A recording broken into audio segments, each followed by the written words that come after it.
met Cy and Jason, a student and former prisoner who formed an incredible connection while meeting once a week to discuss literature. Jason, we clearly saw how this benefits the students, but what does it do for the people in prison? Well, hi, everybody. In 1999, I committed a terrible crime, and I was sentenced to 26 years to life in prison as a result. And at the time, the general attitude about people with life sentences was that the only way that they'd get out was in a pine box. And, there was a lot of hopelessness, a lot of, poor treatment that resulted from that way of thinking, a lot of inhumanity.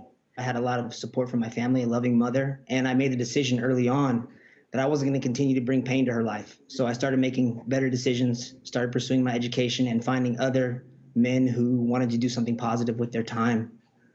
And by the time that Palma came in, it was really like the first time in I'd already been incarcerated for almost a decade. And Palma started coming in, and these students gave us the first real encounter with people who viewed us as people. Their willingness to come in and read books with us, to exchange thoughts and ideas, kind of prompted us to be open and share our vulnerabilities with them. And along the way, we were reminded that, hey, our lives mattered and that there were people in the community who actually cared. Wow, it's such a beautiful, beautiful thing, this program. Wow. Yeah, and by the way, Jason, I've become quite good friends with Jason. I mean, he's probably the most educated person, or one of the most educated people I know. He has 2 master's degrees that he got in prison. He's one example of the incredible humanity that exists behind bars. I mean, this isn't, there are certainly people who have to suffer the consequences of the crimes that they committed.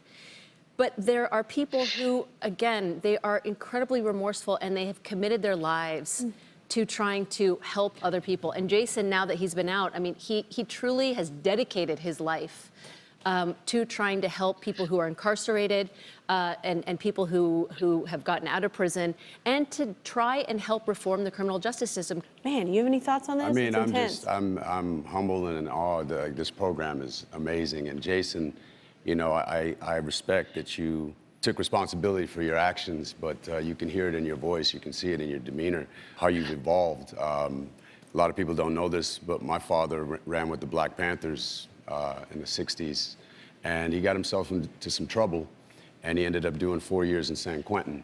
And that's where he had time to think, make decisions, reform himself, and he came out a different person, not perfect, but seeking basic goodness, seeking a better life for himself, but then bigger than himself. And you seem very similar, So congratulations to your second chance, second chance. And I love that you're helping the youngsters. I love that it's bigger than yourself. The fact that you're giving back is huge, man, and so much respect to you.